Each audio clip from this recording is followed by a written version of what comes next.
轻拾几缕光阴，辨识世间美味。我是啾啾，欢迎来到时光十味。今天我们要来制作一款早餐包，我在颜色上添加了一些小心意。它的面包体柔软有弹性。首先，将屏幕中所有材料都放入到揉面桶里，启动面包机或者除湿机的揉面功能，开始揉制。当面粉基本成团没有干粉的时候，我们加入3克酵母继续揉制。大约20分钟左右，我们检查面团状态。如果可以拉出这样有弹性的厚膜，这时候加入30克黄油继续揉制。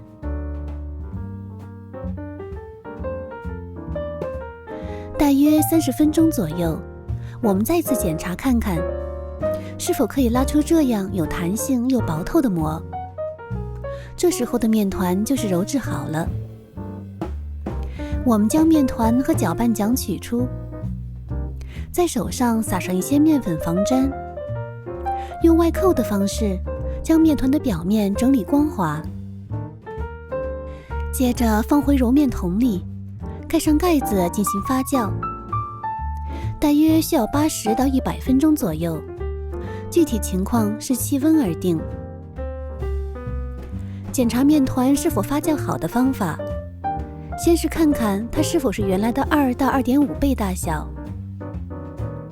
接着用手指沾面粉戳一个洞，洞口部回缩，就是发酵的最佳状态。我们在案板上撒上一些面粉，用拍打的方式给面团排气。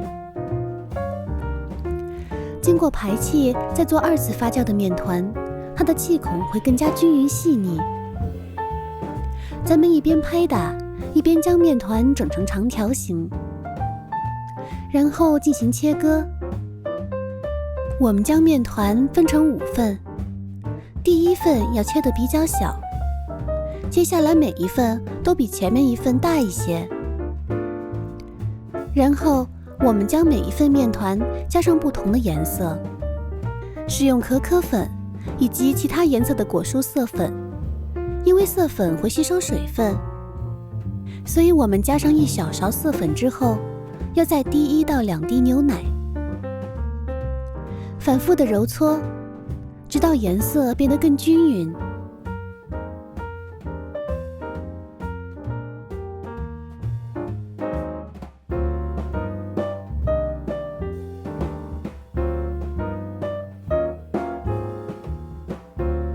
像这样，一个咖啡色的面团就做好了。如果您家中没有果蔬色粉，也可以添加食用色素，方法是一样的，但果蔬粉会相对健康许多。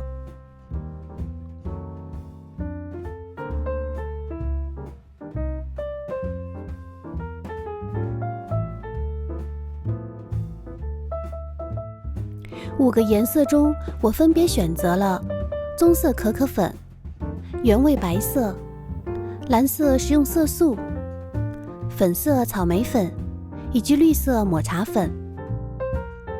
您也可以任意组合您喜欢的颜色。接下来，咱们将每份面团再均分成8等份，挨个揉成圆球。每一份面团都做相同处理。全部处理好以后，就可以开始来组合颜色。用大面团包裹小面团的方法，将它们挨个包起来。我的顺序从里到外依次是棕色、白色、蓝色、粉色、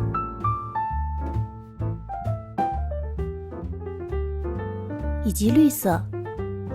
因为面团都是相同材质，包裹起来困难并不大。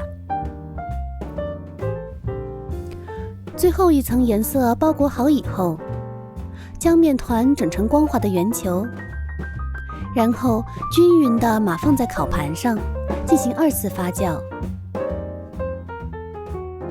发酵好以后的面团是原来的2倍大小。